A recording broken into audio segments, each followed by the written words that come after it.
My guest today is the legendary, the iconic 1978 from the Dawn of the Dead. It's Mr. Mike Christopher. Michael, how are you? I'm doing great, man. Thanks for having me.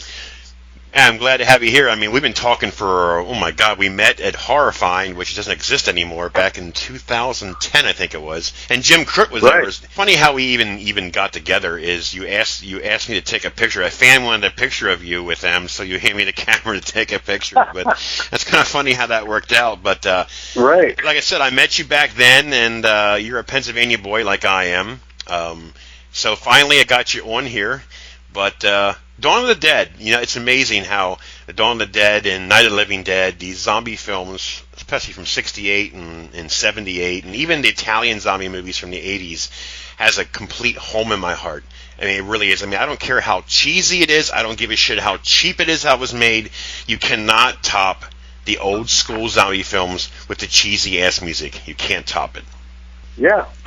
George Romero, as you know, of course, The Crazies in 73 was probably one of his stepping stones. I mean, that was a pretty low-budget film, and basically filmed in the Pittsburgh area. And then, of course, Night of the Living Dead in 68. Now, Dawn of the Dead, in my opinion, is probably one of the first Americanized, low-budget zombie films, that really started the new entourage of zombies. Now, the Night of the Living Dead, they were a different breed, because more like the late 60s breed of zombies. But then Dawn of the Dead came in 70s. You had the 70s version, which I'm telling you, Michael, I can go on forever about this film. I love watching that film, not just for the story or whatever, but I loved the clothes, the shopping center, all the old shit I would love to be able to go to a store today and walk into a mall like that and still have it laid out like. You were born in North Hills, is that right? Well, actually, I was born at Allegheny General Hospital in Pittsburgh. Okay. Which is on the north side. It's it's the main hospital in Pittsburgh. I lived in Glenshaw for a while until I was in first grade, and then about a month after I was in first grade, we moved to Emsworth, which is past Bellevue towards the Wickley down the Ohio River. Okay. And then after that, I moved to Squirrel Hill, and I lived on Murray Avenue in Squirrel Hill for a while. I lived in Homestead for a while, Shadyside, East Liberty, Javosburg. I was all over the place like a bad toupee. But now, I want to ask you one quickie. Now, of course, when you were in Dawn of the Dead in 78, you know yourself that when you were in that film, you weren't expecting it to be an iconic film today. Oh, no, I had no idea. I was in a band, and everybody in the band had a bald head because we were doing a theatrical stage presentation. Okay. The name of the band was Fluid. We used to beam onto the stage in a plexiglass tube. We had geodesic domes built around our keyboards, and it looked very unearthly when we were on stage. It was kind of orchestral rock, something like Genesis, something like that. Okay. We had our own sound, but it wasn't anything that you could play in a Pittsburgh bar back in the mid-70s. Because I had the bald head, George picked me and the plaid-shirt zombie from the airport. He picked both of us for parts in the movie, and he wanted a different zombie for the attack scene because I figured out where they were staying. Right. I found my way up to that room. So he wanted a different zombie for that particular part. And he said there was plenty of zombies that had, blue jeans and plaid shirts. But, I mean, I did that movie, and I saw a premiere of it. And then shortly thereafter, I went out to Los Angeles to do laser light shows for Laserium. And I talked to some people when I went out there. I said, hey, let's do this like zombie movie in Pittsburgh. And you think I can get into some movies on Hollywood? And they said, you were in what's a zombie movie from Pittsburgh? I said, man, nobody's going to be interested in that. And I just forgot about it. I mean, I literally forgot about it. I had the VHS when that came out. I had the DVD when that came out. And, I'd invite my friends over, burn, want to watch the movie, have a couple of beers, and then, and that's about all the farther I took it until 2007 when I found out that Dawn of the Dead was like a major hit. Ain't that something?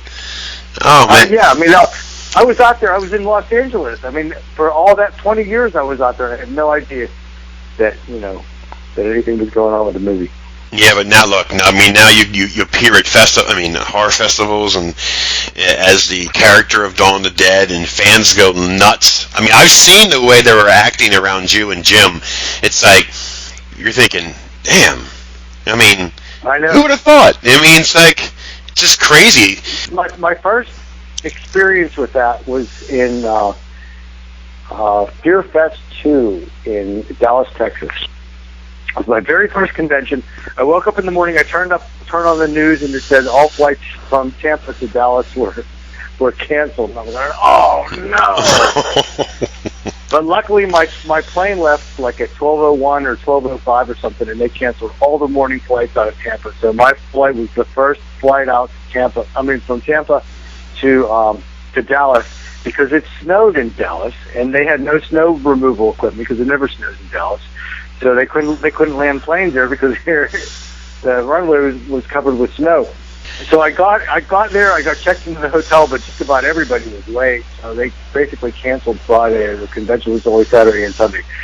So I didn't know what to expect, and I was sitting at my table, my very first convention. There's this girl about maybe 50 feet or 100 feet away from me. And she had this shirt on, I Heart Zombies. And like I said, it's my first convention. I had no idea, what was going on. Ain't that something? So I went, hey, come here. She's pointing to me, and I said, yeah, come here. Because I made a figure, I'm a zombie, and, she likes zombies. She loves zombies. So I kind of direct her over to my table, and as she is looking at me, and I wasn't in costume then, it was my first convention. She's looking at my pictures, and she starts trembling. And then she starts shaking. And she's like shaking. And I'm going, what the hell's going on? She goes, oh my God, you're my favorite zombie. That's awesome. I know. Calm down, hon. I'm just like some guy. It's like nothing to go and just have a seizure over. See, now, the first time when you mentioned that, you're thinking, wow, where the hell was I at? Am I missing something here? Being that... I know, and then my wife, Shay Burnett, I met her probably a month or two after that, and she told me the same thing. She says, I can't believe I'm meeting you. She says, you've always been my favorite zombie. I'm going, wow, this is like, people have favorite zombies? The thing about your character is because of what you're wearing, you stick out like a sore thumb. I mean, right, in a good way. I mean, they see it. They can't forget your character because you're so much different. I mean, come on. I mean, right. You're a different style of zombie. Laser Media. There's something about Tangerine Dream and New Kids on the Block. What's that all about?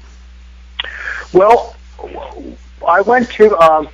It's really funny when. I went to the University of Pittsburgh for a while, and I never really hit it off with what was going on there. And to make a long story even longer, I ended up dropping out of school and buying a synthesizer.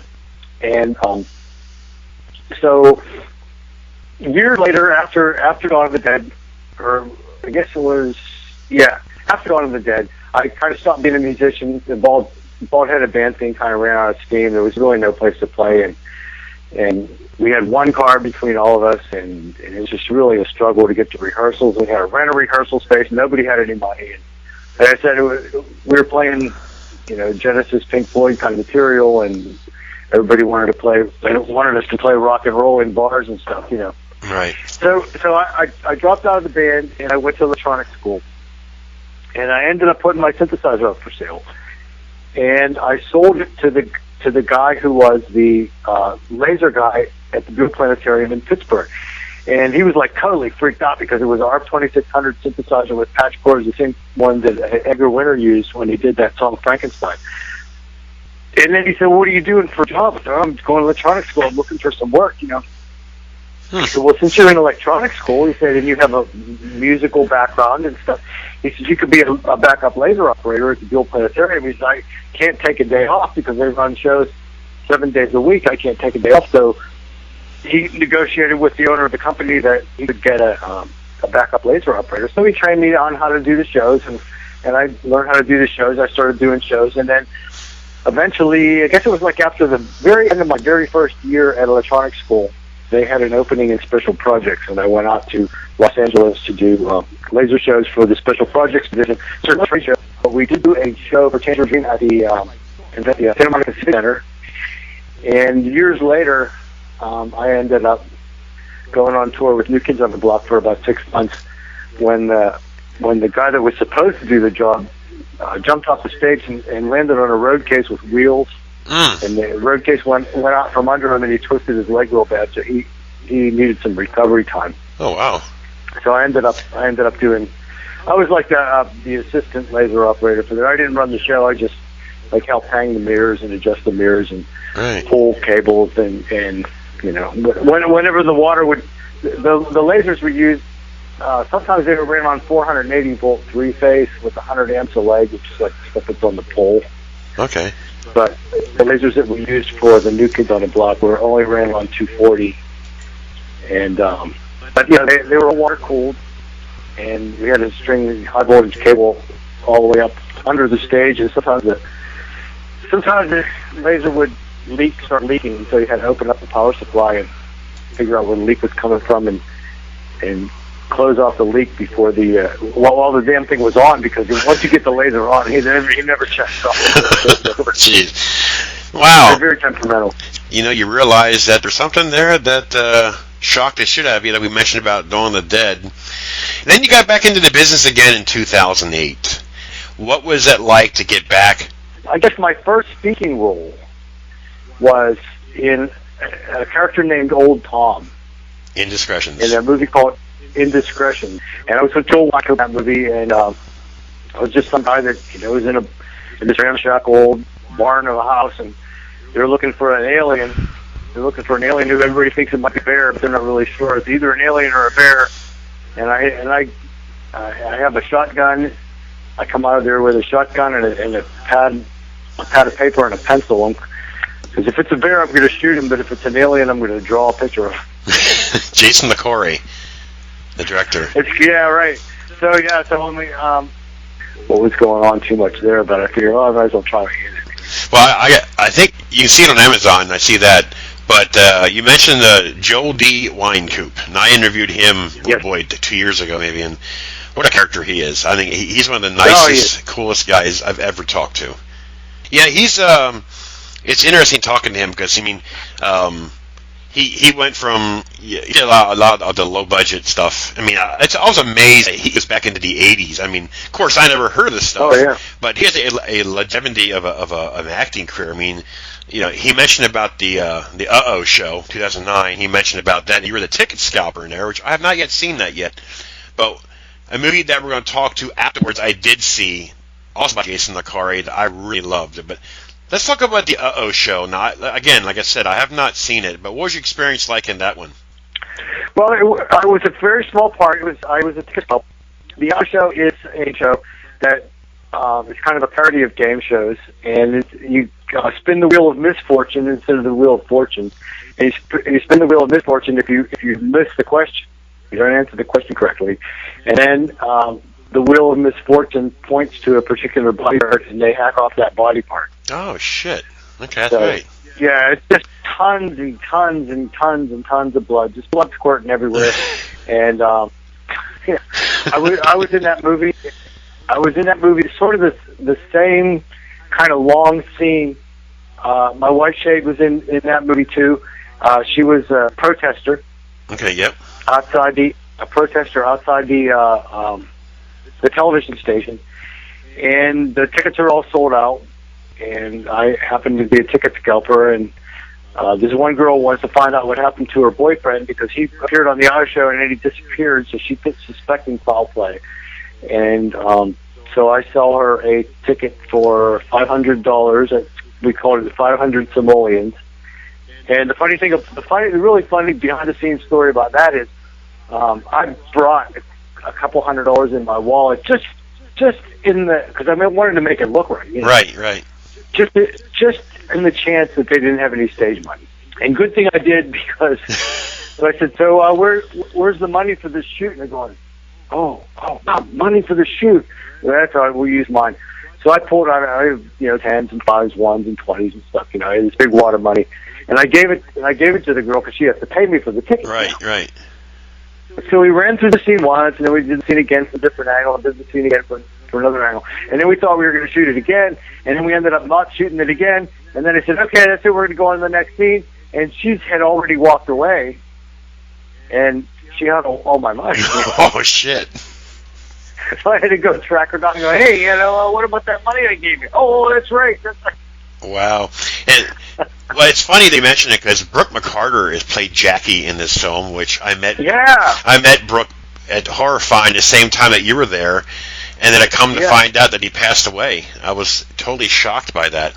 But Joe D. Wynkoop, Freddie Finagler, Krista Grote. I interviewed Jack Amos, who played Dean.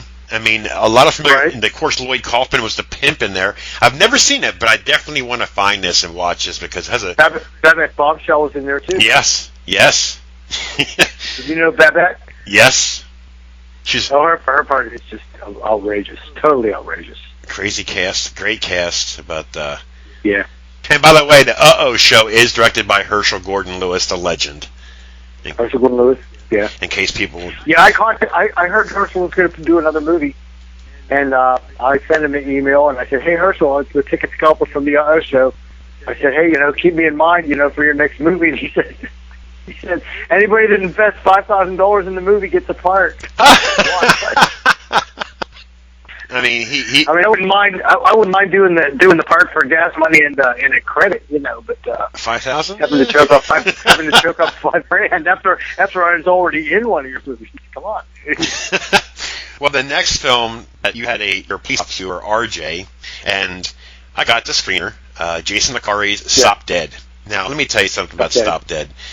A remarkable film for the budget that he had. I love the idea.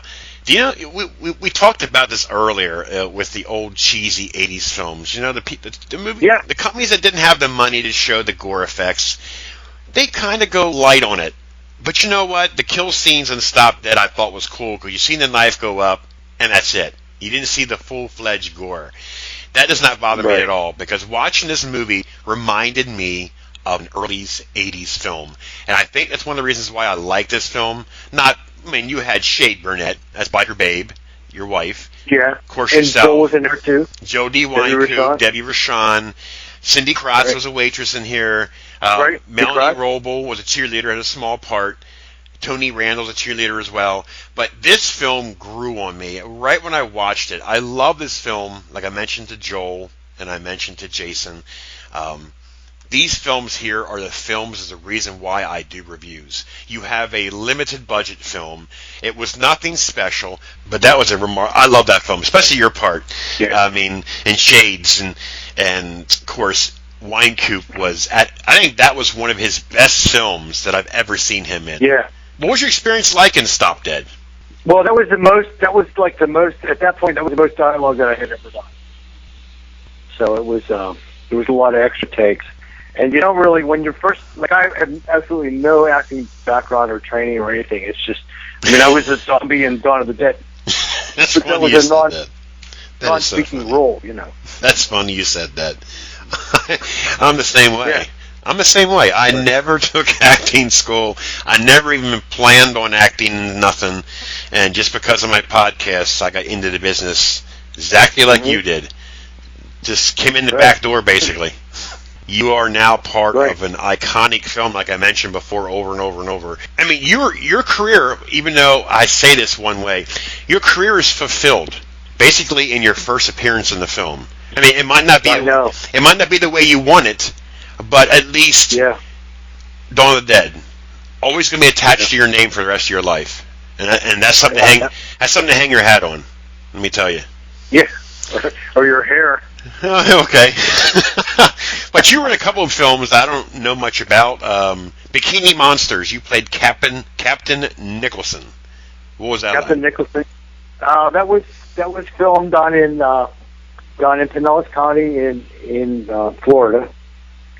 It was just a small part. There was these monsters that were coming dressed in bikinis that were coming out of the water and killing people. Yeah, it was a pretty cool movie. Sounds cool. Monkey. Yeah, that was pretty neat. It was fun doing that. It was just a one-day shoot. We did for that down near the beach. Well, you know what? I'm going to move up a little bit. As you know, being friends with yourself and Joel D. Winecoop and Shade, Cindy Kratz, but the film Taste Me in 2012, Chris Woods is the director, and of course, you know, when you're friends with Joel D. Winecoop, and if he's in a film, gruesome, I have a film, do you want to review it? So it's kind of nice to be able to have a relationship with somebody who knows that I'm legit in what I do, and that's how I got Taste Me on my desk. I love to Taste Me. Again, like I mentioned, Bob Glazier as John. You had Joe D. Winecoop as Detective Royce. You have you as John. You have Shade as Desiree. Sidney Kratz as Candy. Trish Dempsey as Eve. And you have Joe Makowski as Detective Greg Roberts. Jean Ingle as Tina Anderson and Jill Larmore as Julie.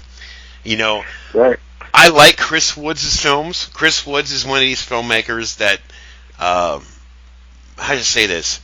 He doesn't take it serious, but he has high quality films, if you know what I mean. And Chris Woods. Well, I haven't seen anything that Chris has done after Taste Me. Okay, but I'm saying in my own words, but right. I love Taste Me because it had a different spin. You have the three ladies. And Joel's a detective, which is kind of funny to watch him as a detective. What was your experience like in Taste Me? Now, again, it's not you didn't have a big role. Of course, it's a short film, but so what was your experience like in Taste Me? Well, it was all shot really fast. We did all the stuff that I was in was all shot in Chris Woods' apartment. That's awesome. Yeah. I mean, all that bathtub scene and all that stuff, and it made it look like a house. You shot the whole thing in his apartment. Joe Vampire in 2012, directed by Sean Donahue and Mike Nitsch. Nitschy, is that how it's pronounced? I loved your character in this. I really did. It really showed a side of you that no one has seen. I mean, you mentioned it. A lot of non-speaking roles that you had.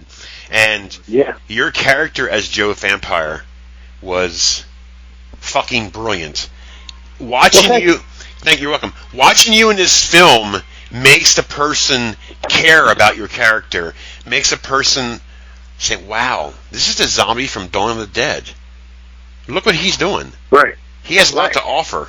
So I think Joe Vampire, the character, I think, is a stepping stone for you. It was supposed to be a stepping stone for me, but Sean Donahue took Chris Woods down the psychopath, the wrong path, whenever Sean put out his version of Joe Vampire, and consequently, it came out so bad nobody's probably ever going to see it. I mean, you saw and you reviewed the rough cut, which Mike Nietzsche put together. But what Sean did with it is Sean found the worst music that he could on the internet. It's boring beyond belief. I mean, I actually try to watch it, and I go to sleep every time I watch it. The music is so bad. He neglected to put in the Foley elements that you need, door slams and crickets and footsteps. He just totally neglected to put all this stuff in. And he cut out 20 minutes of the film. It's not going to go anywhere at 62 minutes or whatever it is. I mean, it's just nobody. I mean, it was very below budget. I mean, $3,000 tops. Sean's claiming a little higher, but okay, you can inflate it to $4,000, but still, it's nothing. We shot the thing guerrilla style. We pulled no permits. We just did everything anywhere we wanted to do it. And I thought it was brilliant. I thought it came out great. I mean, it easily looked like a $15,000 movie. But that's not the point. The money's not the point. People said, "Well, man, this movie would have been better if it would have had a bigger budget." No, the movie would have been better if it would have had a good soundtrack and all the production details would have been taken care of. A couple of special effects here and there one or two more vampire kills, and good editing, tight editing, a little bit tighter than what you saw in the rough cut, and it would have been a fun movie. I mean, it's not real bloody, it's not real disgusting, it's not hideous, but it does what you said, like with the knife, the knife coming down, and you don't actually see it. All the innuendo is there. I mean, Mike Nietzsche did a fantastic job of filming the thing. He did it with a little Canon camera, that shot in high def. And we didn't have a lighting crew. We didn't have any boom mics. We just shot it with the mic coming off the camera. And I mean, we would use these little LED lamps that you can buy at Walmart for the lighting scenes in the alley. But it was there. It was there. But Sean decided he wanted to prove to everybody he could do it by himself. I offered to do him a free soundtrack, and he didn't have the time to wait. Chris Woods to edit the thing, and they chopped the hell out of it. And I mean, for example, I don't want to really delay the negativity of it. For example, I'm laying in a bathtub, right, and the scene says in Sean's version, and then he did the one thing I never thought he would do, and the scene ends. Well, what did he do? Yes. Right? I mean, that's not, you don't cut it out. I mean, what the scene was supposed to say, he did the one thing I never thought he would do. He killed his wife. He killed my wife. He framed me for the murder, and I had to kill 5 policemen to get my ass out of Paris. That's the end of the scene. He cut the end of the scene. So, I mean, I will never, ever, I mean, to my dying day, I will never forgive Sean Donahue for how badly he butchered that film. What are you going to do? Right. What are you going to do? All I can do is say, this is what happened. If you want to buy the thing, he's selling them for $5 or $6 on Amazon. It's called Joe Vampire, Sean Donahue. I mean, at least, I mean, I refuse to represent it. I refuse to promote it. If somebody wants to buy it after they hear my spiel and they know it's not the way it was ever supposed to be, fine. I got a hold of a couple of scenes from the beginning of the movie, and I put my own soundtrack to it, and that's on my Mike Christopher music page on Facebook. But believe me, that does not represent anything like what the movie came on. You know how the opening where Joel's riding around in the car and yelling at his tenants. He's a landlord. He's yelling at his tenants to pay their bill and stuff. Right. Yes. Sean cut that out of the movie. What? Yeah, he cut it. He cut it. It's gone. It's totally gone. I mean, we used that scene to run the opening credits. It's right. More interesting to have opening credits going against the scene. Sean ran opening credits under black. Wow. So Joel shows up and he's knocking on my door in the mobile home. And so he's like, why is he knocking on the door? There's no crickets. I put crickets and frogs and stuff in the background. Right, I mean, that's what it's supposed to be like that, But yeah, I mean, I've seen people in really bad movies before, and I guess everybody's got to go through that. And so, I just look at this as my, is my learning experience. But geez, we had a 90-minute movie and we cut it down to 62 minutes.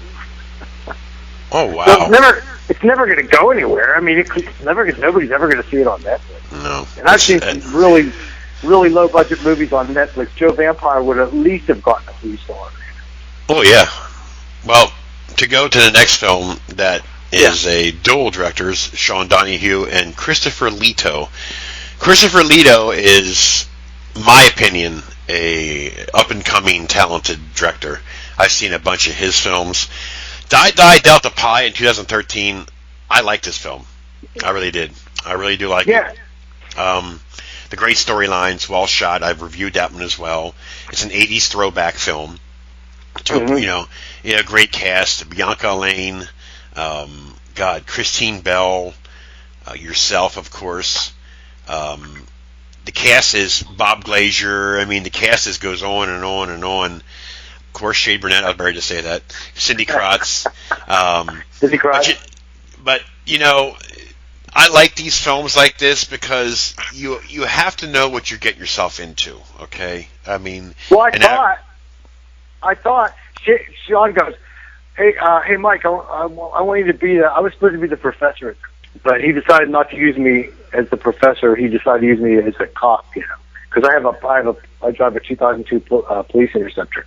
So he asked me to come down and bring my police car. I'm a cop. I think we're going to drive my police car. He let Cindy Crotch drive my police car. So I don't even get to drive my own police car.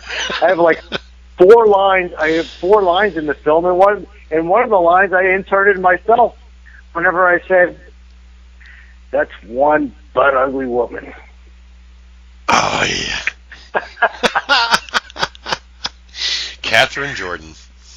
Right. Oh my God! But I love that film. I mean, for a low budget, I don't know what the budget was. But I liked I Die Delta Pi. I think it was a big surprise for me. I like the '80s throwback.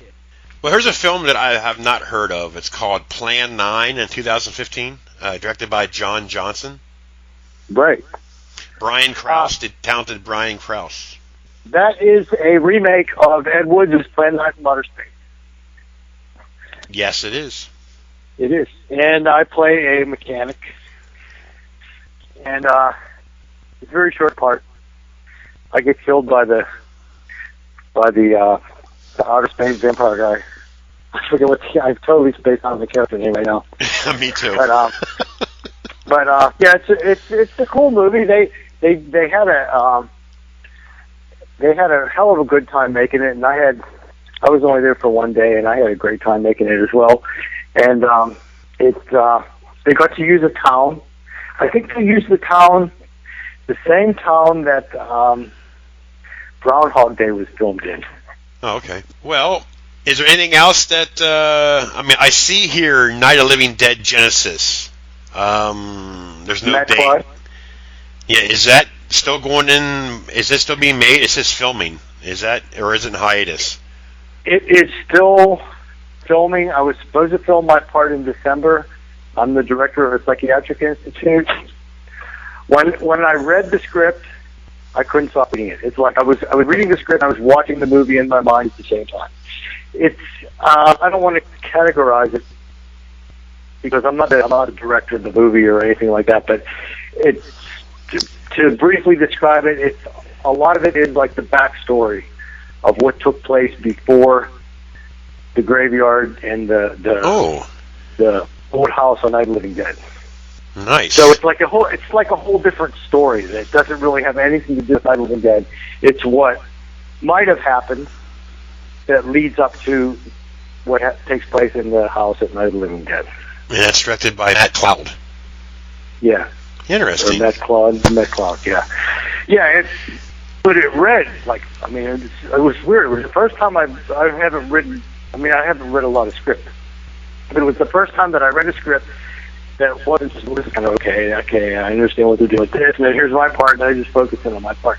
It's like I sat down at the beginning, and I just read the thing to the end. And it's like as I was reading, I was watching the movie in my mind. It came out. If it comes out anything like what I read in the script, it's going to be brilliant. Nice.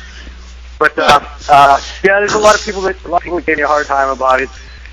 A lot of the original Living Dead people gave me a hard time about it. They don't like anybody doing anything with the movie, right? Because of what happened to them, and I'm sorry, but life goes on, Right. I feel bad. I feel bad they lost the rights and it went into public domain. But once it goes into public domain, it's in public domain. And I look back at myself and I go, how many times did I play Brown Sugar by the Rolling Stones? I played Holiday Inns. I played Pennsylvania, Ohio, West Virginia, Maryland, Western New York, out into Iowa. And every band that I was in, every cover band that I was in, we always played, Brown Sugar and all these others, 25 or 6 to 4 by Chicago, and all these. And people just say the smile will get on their face. Yeah, we used to do Sea Cruise and Roberta. We've made a version of Sea Cruise and Roberta that we put those songs together. And I played in some horn bands. We had trumpet, saxophone, and they hear the same song again, and it just always brings back these memories. So, if you redo a movie like Night of the Living Dead, well, hey, well, so George Romero's not making any money off it anymore, but somebody else is keeping it alive, you know? Yes. I mean, Dawn of the Dead remake, it's really, I don't even know why they called it Dawn of the Dead remake, because it really doesn't have a whole lot to do with Dawn of the Dead. There's no helicopter, there's no Hare Krishna. I mean, there's two strikes against it right off the bat. Right, but exactly. It's like, okay, well, Dawn of the Dead, well, it'll remind people there's another Dawn of the Dead, you know? It's like, it's something, you know, I mean, I don't really like a lot of the remakes, but people, it's an honor, you know? It's an honor that somebody tries to remake something or tries to tell a story a little differently or tries to play somebody else's version of a popular rock song, you know? Right. But anyway, I'm kind of getting sidetracked here. I mean, there's a lot of things I want to say, but I can't. This movie done, and I talked to him a couple weeks ago, and we're on for the first part of the year. Sweet. And it should be very, very interesting. And the bits and pieces that I've seen, the production value is excellent. Where's it getting filmed at? I believe in Virginia. I don't know exactly where my part's going to be because he's still locking down a location and getting the actors that have to be, you know, to be in the scene with me. But I think he's out of Virginia. Jim Clark's in it. Is he? Jimmy? Oh, yeah. That's cool. Well, he's my neighbor, almost. He lives in New York. Oh, wow. I'm like 45 minutes away from him. Oh, how about that? Yeah, I didn't realize that, how close he was this whole time. It's kind of crazy. But I had to get with him, but yeah. Well, is there anything else that you want to mention? Well, just keep in touch with me. I'm on Facebook, Mike Christopher, or let's see, I have a Mike Christopher music page. It'll have my music and acting stuff on there. I'm working on my demo reel. I kept putting off my demo reel because I really wanted the Joe Vampire stuff on it. Now that I'm not getting the whole movie out, at least I'll get a couple of those scenes on there. And then see Mike Christopher 7 on Instagram and Hare Krishna Zombie on Twitter, and I also have a Hare Krishna Zombie fan page on Facebook that I'm working on. Sweet. But just, you know, just anybody that's out there that's interested, get a hold of me and talk about this and that, and a couple political ideas, and I lose a lot of friends over my political ideas. I've actually lost some of my Dawn of the Dead co-actors and from the political idea. Everybody seems to turn into a Democrat. Well, Bertie told me that you're a big fan of the Hillbilly Horror Show. Is that true? Oh yeah, of course. Yeah. The mumbling idiot. You know, whenever I feel down and need a good pick me up, I grab myself a couple brewskis and tune in. Well, I'm thankful for that, but I've been seeing the comments every time I post something. That you always have something to say, so I figured you must. I always have something to say. Oh, well, Mike, it's great talking to you. I mean, again, we've been friends. Well, we met back in 2010. We've been talking back and forth on Facebook. I figured, you know, what's a better way to do my first interview in like 14 months of having the legendary zombie from Dawn of the Dead, Mike Christopher.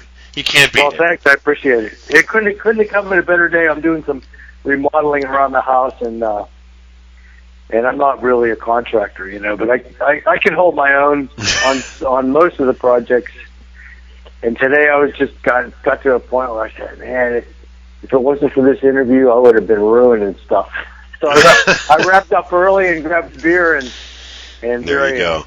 Well, do me a big favor and give Shade a big kiss and hug for me, will you? I will. I'll do that. Give her my love. All right. I will. Take care, Christopher. Take care, man. Great talking to you. Say hi to your family from me too. I will. Take care. Okay. We'll see you. Bye-bye. Happy New Year. Happy New Year, bud. Take care. Well, I hope you enjoyed my interview with actor Mike Christopher of Dawn of the Dead.